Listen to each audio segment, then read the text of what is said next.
What's up, combatants, and welcome to another edition of the complete history of Mortal Kombat. In this video, we're going to take a look at the story of Mortal Kombat 3, Ultimate Mortal Kombat 3, and Mortal Kombat Trilogy in the original Mortal Kombat timeline. But before we do, if you'd like to learn more about the Mortal Kombat lore and story, make sure you subscribe to MK Temple and click the bell to get notifications every time a new video posts. So remember back a few videos ago when I explained that Quan Chi had sent both the Lin Kuei and Shai-Ra Ryu on a mission after a map that led to the location of Shinnok's amulet? Well, if you missed that video, you may want to head over there for some important backstory. This was the storyline of Mortal Kombat mythology Sub-Zero. Why is that important to the story of Mortal Kombat 3, you ask? Well, because at that time, Quan Chi struck a deal with Shang Tsung. You see, Tsung had learned the location of the map to Shinnok's amulet after taking the soul, and with it, memories, of the original Kung Lao following his loss and death in Mortal Kombat to Goro. Tsung had agreed to share the location with Quan Chi if Quan Chi would agree to assist in resurrecting the long-dead Queen Sindel in Earthrealm had Shao Kahn failed to conquer Earthrealm by means of the Mortal Kombat tournament, which did happen. With his abilities as a free-roaming sorcerer, Quan Chi resurrected and brainwashed Sindel in Earthrealm. This allowed Shao Kahn and his army to step through the dimensional gates to claim his queen, breaking the Elder God's rules. And it's confusing with a K, I know.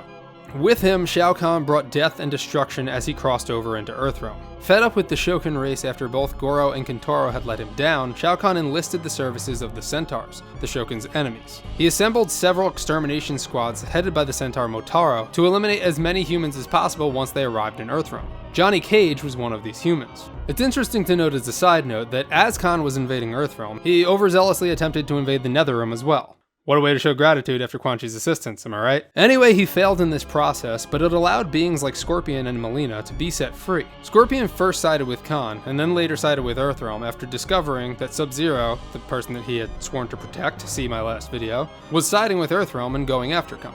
Nothing much else really happened with Scorpion during this time. He just hung around, doing Scorpion things. Mileena, on the other hand, after her rebirth in the Netherrealm, she had pledged her allegiance to Shinnok, who had sent her and Noob Saibot to Earthrealm to spy on the events unfolding. Khan's armies came through the dimensional gates, causing mass graves for many of Earthrealm's inhabitants. Raiden banded together Earth's chosen heroes to join in the battle for Earthrealm and contest Shao Kahn's invasion. Here are some of the top events that we know happened during this time. Cabal, a Black Dragon thug gone straight, got into a battle with one of Khan's extermination squads and was left severely injured, causing him to wear a permanent respirator. Kitana escaped Shao Kahn's prison and traveled to aid Earthrealm and attempt to get through to her resurrected mother. Khan sent assassins Jade and Reptile after her to stop her, but Kitana swayed Jade to the side of good, and together they defeated Reptile. In a turning point for Earthrealm's heroes, Kitana was able to get through to Sindel and get her to remember her true past. After being killed by the extermination squads, Johnny Cage's spirit was unable to ascend to heaven due to Khan's soul natal blocking the realm. Since Cage was one of Raiden's chosen warriors, his spirit was free to roam and assisted the Earthrealm warriors in any way that he could. After the US government failed to believe Sonya and Jax's warnings of the Outworld threat, Jax armed himself with a set of robotic metal arms to prepare for the incoming invasion. Sonya fought against Kano high atop a skyscraper. Kano thought he had thrown Sonya to her death, but a stone gargoyle broke her fall. She then managed to leg toss Kano off to his apparent death. Kano was found, a bloody and possibly dead mess, on the streets by Motaro. Motaro brought him back to base and revived him using magic, and then threw him in a cell. Shiva then attacked and killed Motaro. If you remember, the Shokan and the Centaurs don't really play too nice, and offered to free Kano if he helped her slay the Emperor. Kano agreed, but when the time came to assassinate Shao Kahn, he made Kahn aware of Shiva's betrayal. Kahn imprisoned Shiva and promoted Kano to a general in his army. Sub-Zero was on the run from the three Lin Kuei cyber assassins, Sector, Smoke, and Cyrax. Sub-Zero fought his former best friend Smoke, and with Sub-Zero's help, Smoke was able to retain his human consciousness. Not soon after, Smoke would be captured by Shao Kahn's army. Poor Smoke, always getting captured. Sub-Zero also got into a scuffle with Cyrax in Jade's desert. He defeated Cyrax and reprogrammed him to assassinate Shao Kahn. Near the climax of the invasion, Kung Lao found himself face to face with the Emperor and challenged him. Kung Lao fought well, but was no match for Shao Kahn, who defeated him and thought to have killed him at the time.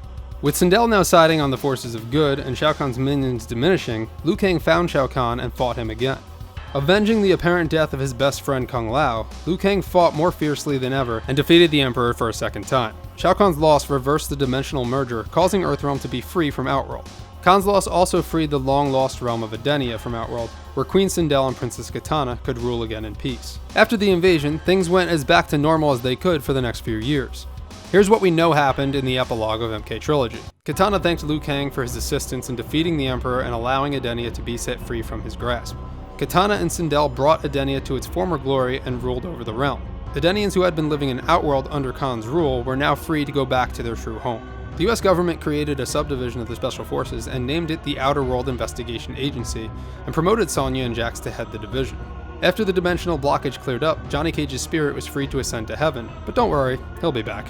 Shang Tsung was imprisoned and tortured for failing the Emperor yet again. With Shao Kahn defeated, Cyrax had no mission and malfunctioned in Jade's desert in Edenia. Melina and Noob Saibot were summoned back to the Netherrealm to report to Shinnok, who had his own plans, for Edenia and for Earthrealm.